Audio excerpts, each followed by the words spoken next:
Student बेटा, आज हम जार्ज पंचम की नाक पाठ को आगे पढ़ते हैं। देखो, सब हुकामों ने एक दूसरे की तरफ ताका। ताका का मतलब होता है देखना। हुकाम मतलब शुभ चिंतक, देश के या हुक्म देने वाले, जिन्होंने मूर्तिकार को हुक्म दिया था कि आप दिल्ली में आओ और इस मूर्ति पर नाक लगाओ। वही अफसर, अधिकारी भी हम कह सकते हैं। एक दूसरे की तरफ ताका।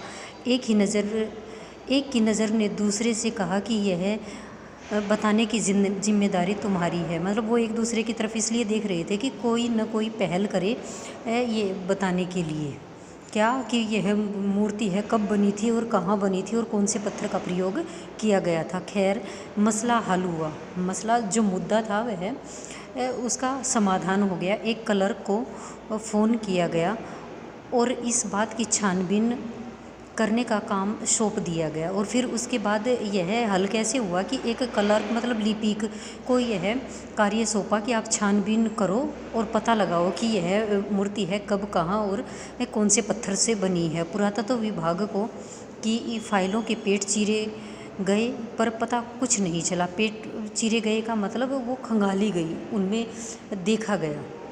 जो पुरातत्व विभाग की हैं, जो पुरानी चीज़ों का लेखा जोखा रखने वाला जो विभाग है, उसकी फ़ाइलों से यह जानकारी प्राप्त करने की कोशिश की गई। क्लर्क ने लौटकर कमेटी के सामने कांपते हुए बयान दिया, सर।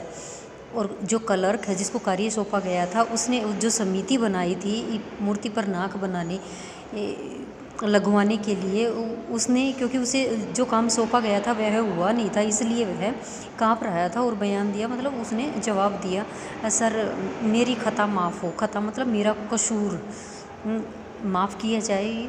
फाइलें सब कुछ हजम कर गई। हजम करने का मतलब है कि उसमें यह बात कहीं भी वर्णित नहीं है, उन फाइलों में इसका कहीं पर भी जिक्र नहीं है। हुकामों के चेहरों पर उदासी के बादल छा गए। एक खास कमेटी बनाई गई और उसके जिम्मे यह काम दे दिया गया कि जैसे भी हो यह काम होना चाहिए और इस नाक का दारोमदार आप पर है। दारोमदार होता है कार्य करने की जिम्मेदारी हुकामों। और यह सुनकर सबके चेहरों पर उदासी का भाव छाना ही था। फिर एक और कमेटी बनाई गई और जिसको यह कार्य सौंपा गया। आखिरकार मूर्तिकार को फिर बुलाया गया। उसने मसला हल कर दिया। वह बोला, पत्थर की किस्म का ठीक पता नहीं चला तो परेशान मत होइए, मैं हिंदुस्तान के हर पहाड़ पर जाऊंगा और ऐसा ही पत्थर खोज कर लाऊंगा। और उस जो दूसरी समिति बनाई थी, जो कमेटी बनाई थी, उसके सामने जो समस्या थी पहले वाली, उसका समाधान मूर्तिकार ने कर दिया था। कमेटी के सदस्यों की जान में जान आई। सभापति ने चलते चलते गर्व से कहा, ऐसी क्या चीज़ है जो हिंदुस्तान में मिलती नहीं? हर चीज़ इस देश के गर्भ में छिपी हुई है। ज़रूरत खोज करने की है। खोज करने के लिए मेहनत करनी होगी। इस मेहनत का फल हमें मिलेगा। आने वाला ज़माना खुशहाल होगा। और उसको अपनी डींगे हाँकनी थी।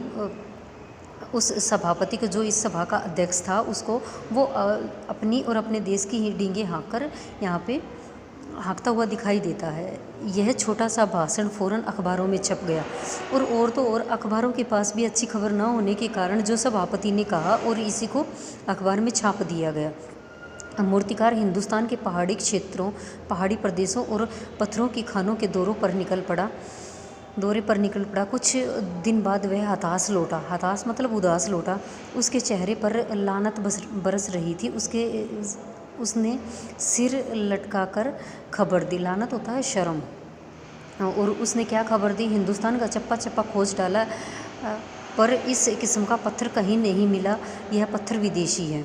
और उसने खबर दी कि इस तरह का पत्थर हिंदुस्तान में नहीं है और जिसके कारण मुझे लगता है कि यह पत्थर विदेश से मंगवाया गया होगा। सभापति ने तेश में आकर कहा, तेश मतलब होता है क्रोध में आकर, लानत है आपकी अक्ल पर, यह आपको अपनी बुद्धि पर लानत है, शर्मिंदा होना चाहिए। विदेशी, इसका दूसरा अर्थ शर्मिंदा भी है। विदेशों की सारी चीज़ें हम अपना चुके हैं, दिल, दिमाग, तौर तरीके और रहन सहन। हम हिंदुस्तान के बाल डांस तक मिल जाता है तो पत्थर क्यों नहीं मिल सकता। अब यहाँ पे वो यहाँ पर दिखा रहा है कि हम अंग्रेज़ों के जो विदेशी चीज़ें हैं उन चीज़ों के इतने अधीन हो गए हैं कि उनकी हमने रहन सहन संस्कृति और उन्हीं की तरह सोचना समझना सब कुछ हमने अपना लिया है। यहाँ तक कि ये एक डांस होता है, गेंद का डांस, बाल डांस, उसको भी वो भी यहाँ पर हिंदुस्तान में मिल सकता है तो फिर पत्थर क्यों नहीं मिल सकता।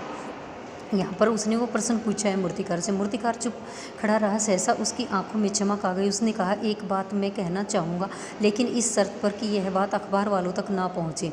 अब मूर्तिकार को एक और नया विचार दिमाग में आया जिसको यह कहना चाहता है और साथ में यह शर्त भी रखता है कि अखबार वालों को इस बात का पता नहीं चलना चाहिए। सभापति की आंखों में चमक आई।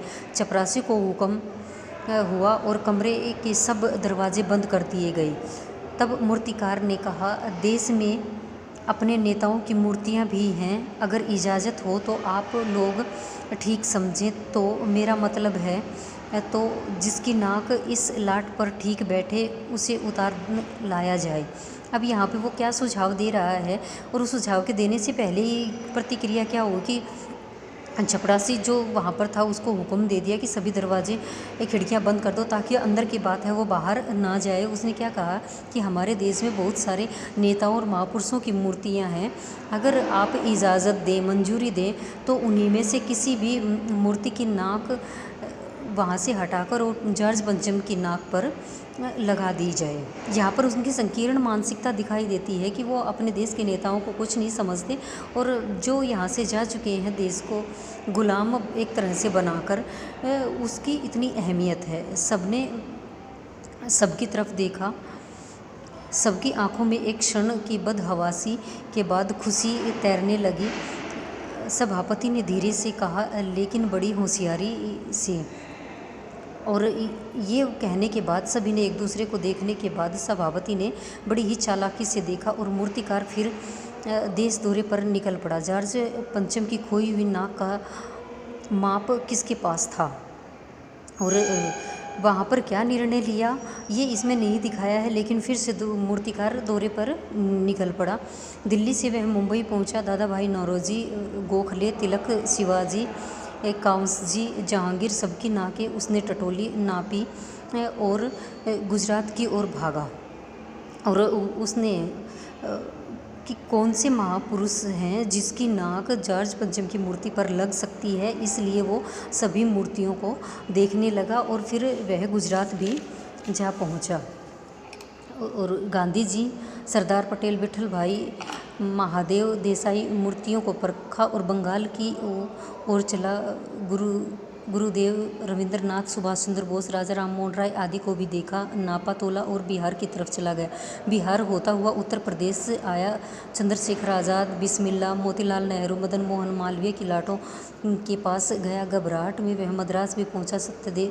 सत्यमूर्ति को भी देखा और मैसूर, केरल आदि सभी प्रदेशों का दौरा हुआ और पंजाब पहुंचा। लाला लाजपत राय, भगत सिंह की लाटों से भी सामना हुआ। आखिर दिल्ली पहुंचा और उसने मुश्किल बयान की कि पूरे हिंदुस्तान की परिक्रमा होता है घूमना, कर आया। सब मूर्ति देख आया, सबकी नाक का नाप लिया, पर जॉर्ज पंचम की नाक से इस नाक से बड़ी निकली। अभी यहाँ पर क्या कहते हैं कि ये पूरे देश का चक्कर लगा के आ चुका है, लेकिन फिर भी जो जॉर्ज पंचम की नाक है वो जितने भी महापुरुष इसमें दिखाए हैं, वो चाहे पंजाब के हों, उत्तर प्रदेश के हों, बिहार के हों या फिर मद्रास, मैसूर, केरल कहीं के भी हों, इसकी नाक बड़ी क्यों निकली? क्योंकि उसका सम्मान ज़्यादा बड़ा था। उसकी नाक की सबको ज़्यादा फिक्र थी। इसकी एवज में सारे महापुरुष हैं वो इससे छोटे ही दिखाई देते हैं। बेटा आज हम यहीं तक पढ़ेंगे।